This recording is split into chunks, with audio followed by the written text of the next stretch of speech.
It's Friday, April 22nd, and this is your coffee break on the HAN Network. I'm Kate Czaplinski. Happy Earth Day, everyone. We have the latest headlines for you today, as well as a rundown of some of the biggest stories of the week. Donald Eng's joining me today to take a look at the forecast, and he'll also have his look back on this day in history. And we get a Nutmeg Sports update from Rob Adams. But first, on to today's news. Darien police have charged a juvenile with criminal mischief for setting a fire at Woodland Park on April 20th. Darien police said on Wednesday at about 3:18 in the afternoon, Darien police, along with the Norotan Heights, Darien, and Norotan fire departments, responded to the Woodland Park Nature Preserve on West Avenue on a report of a brush fire.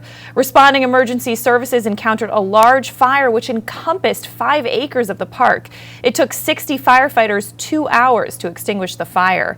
Police said a neighbor of the park reported seeing a teenaged boy setting the fire and was able to give police a description.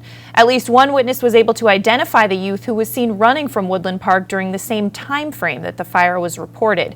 Darien detectives said they were able to gather witness statements from area residents who saw a teenage male running in the area of Christie Hill Road toward Hoyt Street, fitting the description of the teen seen leaving the park.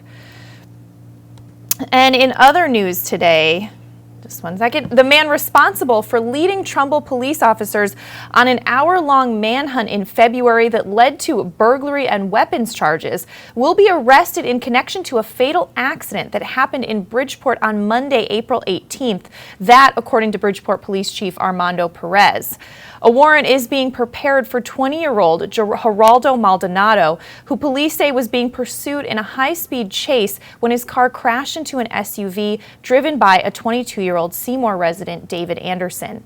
Police said the impact from the collision flipped Anderson's vehicle, and he was thrown from it onto the pavement. A report said Anderson suffered severe injuries to the head and later died at Bridgeport Hospital. The crash took place at the intersection of Barnum Ave and Pembroke Street. Back on February 2nd, the Trumbull Police Department responded to a burglary attempt at Sunnycrest Road at about 10:40 in the morning, which resulted in an hour-long manhunt through Old Town Road in Trumbull and into the Chopsy Hill Road area in Bridgeport. Maldonado, who was 19 at the time of the incident, was charged with carrying a dangerous weapon, interfering with an officer, and criminal attempt at burglary. Maldonado was arrested close to his home on Forest View Road in Bridgeport following a lengthy foot pursuit and could face additional burglary charges in Trumbull, according to Police Lieutenant Leonard Cinto. And the Stratford Police Department may have to provide information on whether it has purchased or used drones, eavesdropping, or tracking technology after a report indicated the department violated the state's Freedom of Information Act. The American Civil Liberties Union of Connecticut announced on Thursday that it had received a proposed final decision in its favor against the Stratford Police Department. In a 4-page ruling issued April 12th, FOI Commission hearing officer Lisa Fine-Siegel said that Stratford Police violated the FOI Act by failing to provide the ACLU Connecticut with information on any purchases of drones, cell phone eavesdropping, or cell phone forensics devices. The ACLU first requested those documents last June. Siegel's proposed final decision would require the Stratford Police to provide the ACLU with the documents it requested. A final ruling will be made by the FOI Commission at its May 11th hearing. The Commission may accept or reject the hearing officer's proposed decision, but you can get a lot more on that story at stratfordstar.com. And Hearst, Connecticut media is reporting that a former local psychiatrist who had treated Sandy Hook Elementary shooter Adam Lanza was charged this week with assaulting a female patient several years ago. 63-year-old Paul Fox of Peaks Island, Maine, was brought to Connecticut on Wednesday and charged with 3 counts of second-degree sexual assault. Police said the doctor, who had practiced in Brookfield before giving up his state medical license in 2013, had a sexual relationship with an adult between October 2010 and October 2011. The psychiatrist surrendered his license after the State Department of Public Health learned he was having that inappropriate relationship with the patient. It was not immediately clear this morning whether the charges filed this week are at all connected to that relationship. Fox was Lanza's primary psychiatrist during his adolescence, according to state police records. The psychiatrist stopped seeing Lanza about 5 years before the Newtown man killed 20 first graders and 6 adults at the Sandy Hook School in 2012. And the Shelton Police Department arrested and charged a man with selling narcotics in the Huntington area of Shelton this week. 27-year-old Michael Newdeck of Shelton was arrested at his Huntington home on 3 arrest warrants, charging him with possession of narcotics and intent to sell. His arrest stems from a month-long joint investigation between the New Haven DEA Tactical Diversion Squad and Shelton detectives on the illegal sale of heroin in Shelton. Following the completion of the investigation, Newdeck was selling heroin in the Huntington-Shelton area, according to police. The exact location and details of his arrest have not been released, but you can check sheltonherald.com for updates. And in an update on a story we brought you yesterday, Trumbull police are searching for a 30-year-old African-American male who is suspected of robbing Icing, a women's jewelry store at the Westfield Trumbull Mall at around 6 p.m. on Wednesday. Lieutenant Leonard Cinto said the incident was reported as an armed robbery, but he had no confirmation that the suspect did in fact have a gun. According to police, the man entered the store wearing a blue sweatshirt and sunglasses and approached an employee and raised the waist area of his sweatshirt, revealing what the employee described as possibly a gun in a holster. The suspect told the employee to open the register. However, she replied she was unable to do that without a sale. The suspect then instructed the employee to go in the back room, which she did. The robber exited the store, and responding officers and a Trumbull police canine were unable to locate him in the mall. Cinto said the suspect was described as being 5 feet 8 inches tall with a medium build. It is undetermined if the suspect took any merchandise before exiting the store. Mall officials have not confirmed whether anyone inside the store was held at gunpoint. We're going to throw it over to Donald Eng now for a look at the forecast. Don? Well, Kate, we've got a warm day coming up today. A high of 74 degrees we're expecting. Could have some thunderstorms in the afternoon, about a 40% chance of that, dropping down into the low 50s tonight. For tomorrow, the opposite. Clouds, possible drizzle early, and then sun in the afternoon, 68 for the high, 40 for the low. And then on Sunday, mostly sunny, 64 degrees. That is the best day of the weekend, except if you happen to be someone who suffers from allergies. We have a pollen alert for all 3 days. The worst day by far going to be Sunday, where the pollen is expected to be very high, according to the National Weather Service. Right now, outside our Shelton studio, it is 73 degrees, 70 in Greenwich, 73 in Ridgefield. Kate? All right, thanks so much, Don. We're going to take a break. When we come back, Don takes a look back on this day in history. We have a sports update with Rob and some more news coming up after this. Had a sports injury or a slip and fall that needs immediate care? Coastal Ortho Express Urgent Care gives you direct access to an orthopedic specialist fast without an appointment. Biking, golf, tennis, soccer, whatever the sports injury is, sprain or fracture, Coastal Ortho Express can help. Coastal Ortho Express Urgent Care open Monday through Saturday in the iPark building at 761 Main Avenue in Norwalk, or go to coastalorthoexpress.com. That's coastalorthoexpress.com. Like them on Facebook. It's time to come back to hometown banking, where people are taken into account, not just balances. Where community comes first. A place where there's more than one kind of interest. Where they not only know your name, they know your dog's name too. It's time to expect more. It's time to bank well. Bank smart. Bank local. Bank well. Until April 30th, choose $150 cash for a Smeg toaster when you open a My Bank Well Choice checking account with a minimum of $2,000. A Better View Window Cleaning Plus has been cleaning glass all over Connecticut for over 20 years. They also specialize in cleaning chandeliers, mirrors, skylights, tiles, and will power wash anything that needs cleaning. They hold an A+ rating with the Better Business Bureau and are fully insured and bonded. When you deal with a Better View, you're dealing with the best, not the rest. Call today for a free estimate, 203-284-8836, or visit them online, abetterviewcleaning.com.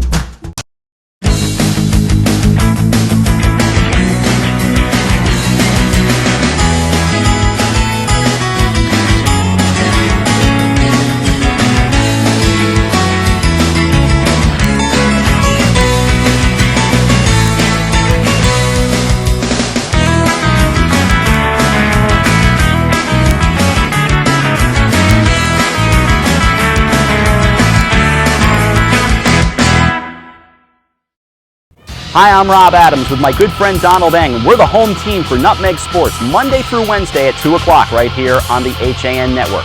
We are the place for all things Connecticut sports. So come hang out with us on Nutmeg Sports. Don? They don't call him the best color man in the game for nothing. Nutmeg Sports, 2 o'clock, Monday through Wednesday, right here on the HAN Network. We're back on this Friday edition of your Coffee Break on the HAN Network, and it's time to take a look back on this day in history with Donald Eng. Well, Kate, April 22nd, today we celebrate a cultural event that still looms large in the minds of New York area baby boomers. But first we go to 1876, the first game in the history of the newly founded National League played at the Jefferson Street grounds in Philadelphia between the Philadelphia Athletics and the Boston Red Stockings. They are, by the way, now the Atlanta Braves. Don't confuse them with the current Red Sox team. The game is often pointed to as the beginning of Major League Baseball. The Athletics would fold the following year, and other than the Red Stockings, the only original NL club still in existence is the Chicago White Stockings, who are actually now the modern-day Cubs, not the White Sox, but anyway, that's another story. To 1889 we go. At high noon, an estimated 50,000 settlers rushed to claim 2 million acres of unassigned land in Oklahoma, the land rush of 1889.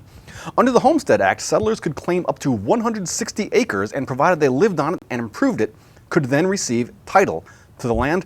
Within a few hours, the city of Oklahoma City formed with a population of about 10,000. To 1970 now, the first Earth Day celebrated, founded by Senator Gaylord Nelson as an environmental teach-in. The event drew an estimated 1 million people in New York. Nelson would receive the Presidential Medal of Freedom for his organizing efforts. And finally, now we go, speaking of big events in New York, we go to 1964 for this. Soaring 12 stories above the New York World's Fair, the stainless steel Unisphere makes its official debut as symbol of the most ambitious exposition that man has ever attempted. Set in 646 acres, the billion-dollar show opens its doors to an expected 70 million people. Already 29 million tickets have been sold. Opening day rain cut the number of visitors drastically, only 92,000 against an expected 250,000. But it's only the beginning, folks. It's only the beginning.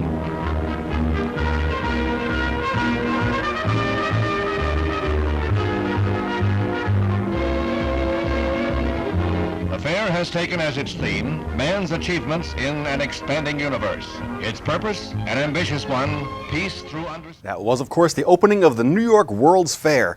Sharp-eyed viewers may have caught Shea Stadium there, which was built for the fair, as was what we now call Louis Armstrong Stadium.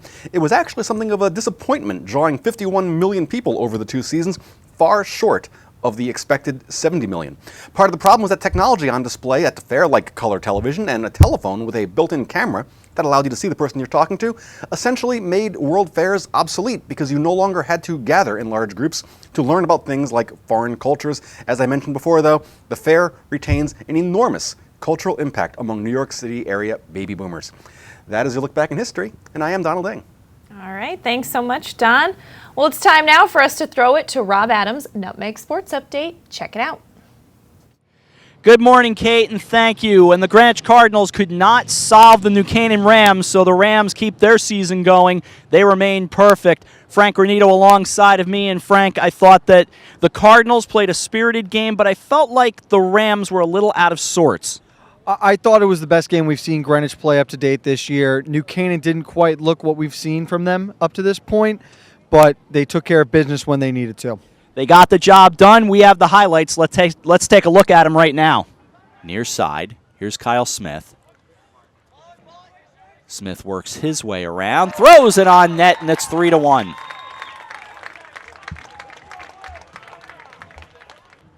Now Perry. Working his way down. Good luck for Greenwich, and they cut it to 3-2. Looking for the equalizer. As they work their wheel around, and they've got it. Perry able to tie things at 3.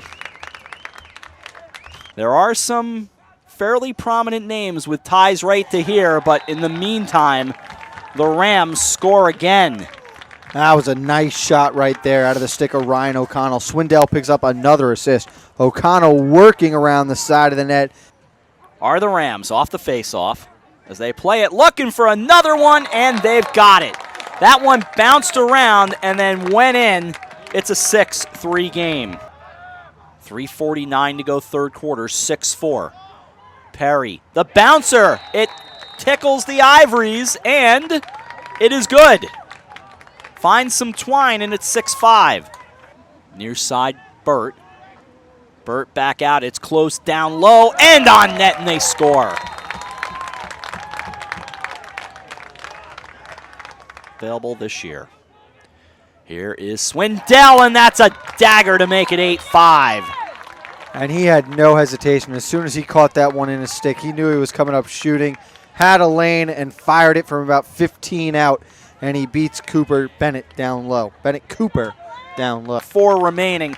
So the New Canaan Rams are going to walk out of Cardinal Stadium with a gritty win, certainly a gritty effort by the Cardinals, but it's the Rams getting the win 8-6.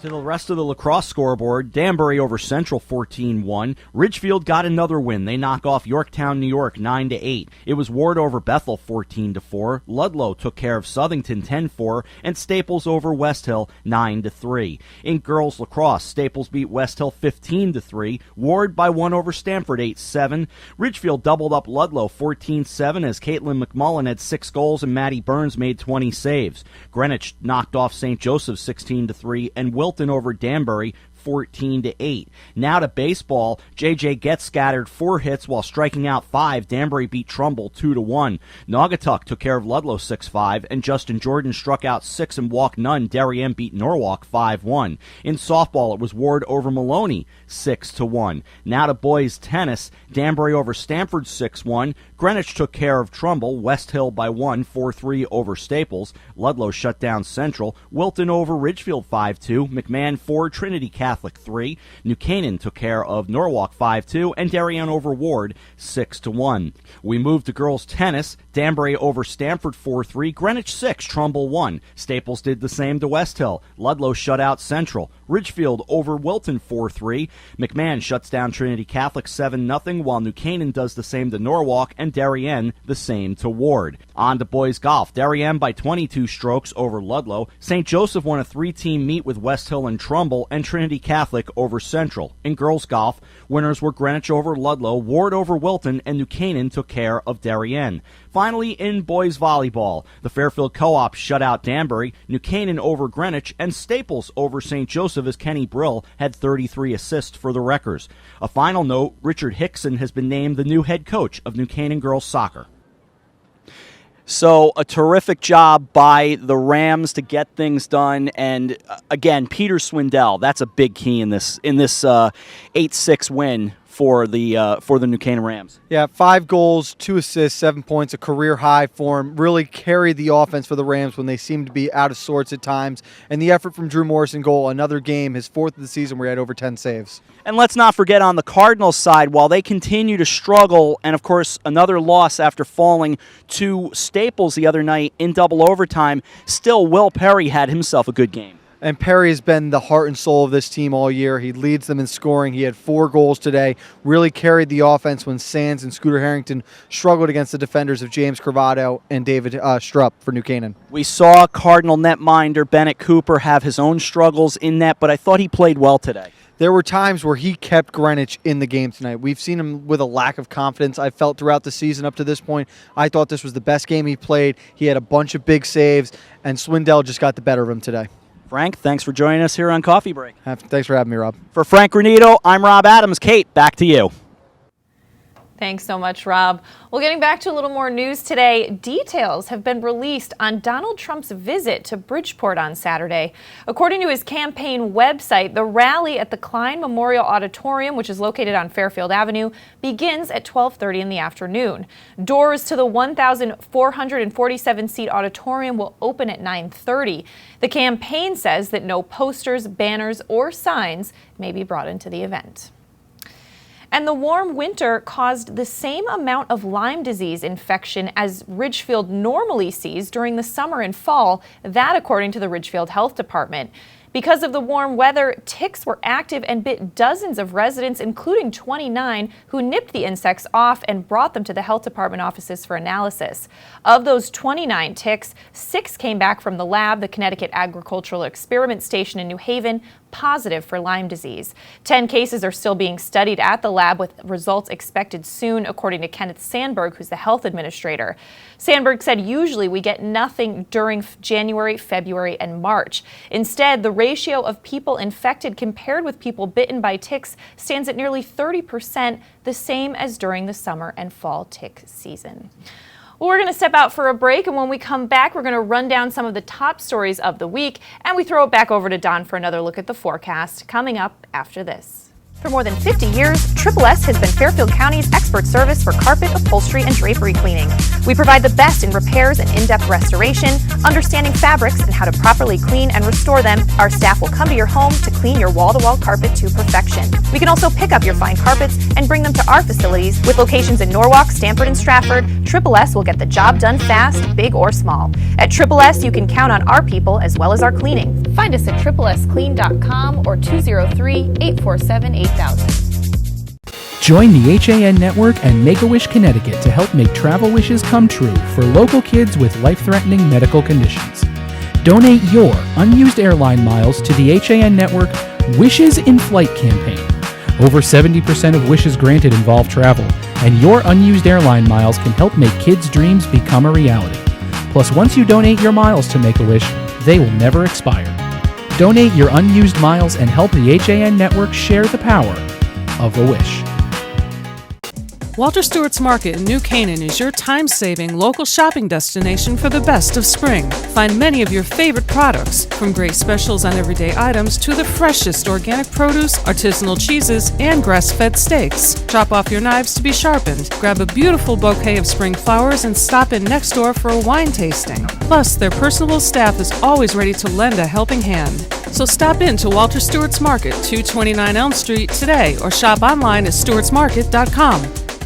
For over 25 years, Mike Cizik Painting and Wallpapering has been the name to know for residential and commercial properties in Fairfield County. He uses only the top brands, including Benjamin Moore, for impeccable preparation and lasting quality. Call Mike now and receive $500 off any job over $7,000. Mike is currently accepting reservations for spring, so call him today at 203-770-8869 or 203-972-3310. For your custom painting, finishing, and staining needs, it's Mike Cizik. You are watching the HAN Network, and you're not alone. Nearly 500,000 viewers enjoyed our broadcasts in the first 5 months. Advertise on the network that reaches Fairfield County, Connecticut's most engaged audience. Contact Jessica Murrin, Advertising Director, at 203-273-7312 or email jessica@han.network. Welcome back to this Friday edition of your Coffee Break on the HAN Network. I'm Kate Czaplinski, and it's time to run down some of the biggest stories of the week that got the most attention across all of our HAN Network websites, including a tragic story out of Stratford last Friday that was one of the top stories of the week. A 46-year-old man died after being struck by a train at the Stratford Metro North Station. Michael Dascam was identified Monday by the Metropolitan Transportation Authority police. Nancy Gammerman, a spokesman for the MTA, said Monday that it appears there was no criminality involved in Dascam's death, and it does not appear to be an accident. The MTA reports that he was trespassing on the tracks when hit by the New Haven-bound train at 12:09 in the afternoon. The train left New York City's Grand Central Terminal just after 10. And an uncomfortable photo op and an angry New Canaan First Selectman made big news this week. A normally smooth and friendly working arrangement between the Metropolitan Transit Authority and the town of New Canaan turned hostile and bitter, with a fed-up First Selectman Rob Malazzi sick and tired of being told by the MTA's Dexter T that owed invoice checks totaling tens of thousands of dollars were in the mail when they clearly had not been written, according to Malazzi. The coverage of that story prompted the MTA scheduling a public check delivery on Wednesday, settling a roughly $43,000 debt. The advertiser wanted to capture the check exchange moment, but the MTA rep declined. It was a brief encounter as the check was handed over to Malazzi, and the MTA official then reboarded the train for the trip back to New York. And another top story was one we mentioned earlier in the show, and that's that the Stratford Police Department may have to provide information on whether it had purchased or used drones, eavesdropping, or tracking technology after a report indicated the department violated the state's Freedom of Information Act. The American Civil Liberties Union of Connecticut announced Thursday that it had received a proposed final decision in its favor against the Stratford Police Department, but you can get the full details at stratfordstar.com. And finally, by far our most read story of the week is the voting page for our FCAC Athlete of the Week. With the spring sports season in full swing, we're starting to get an idea of which teams and players we'll be following deep into May and June. The second full week of the FCAC spring sports season featured impressive performances on the lacrosse fields, baseball and softball diamonds, and tennis courts. You can vote at HAN.network, and the winners will be announced on Nutmeg Sports Monday at 2 o'clock. But let's throw it back to Don for a final look at the forecast. Well, thanks, Kate. Looking forward to delivering the results of that FCAC Athlete of the Week balloting. It's going to be a nice day today, at least in the early part of the day. We're expecting a high of 74, chance of thunderstorms in the afternoon and into the evening, about a 40% chance. Temperature is expected to be in the low 50s tonight. For tomorrow, morning clouds and then clearing in the afternoon, 68 for the high, 40 for the low, and then a mostly sunny and 65-degree Sunday. There is a pollen alert in the air from the National Weather Service. Friday and Saturday expected to be high levels of tree pollen. Sunday, very high. So if you suffer from allergies, you might want to take some precautions on that. Otherwise, not a bad weekend, not great, but okay. 71 degrees outside right now, 74 in Ridgefield, and that is your weather. Thanks so much, Don. Well, we're all off for the weekend, so we hope everyone has a great one. Game of Thrones premieres, Don, which is very exciting. That's a cultural phenomenon. That's going to be a big one. But Coffee Break will be back Monday at 11, so we'll see you then.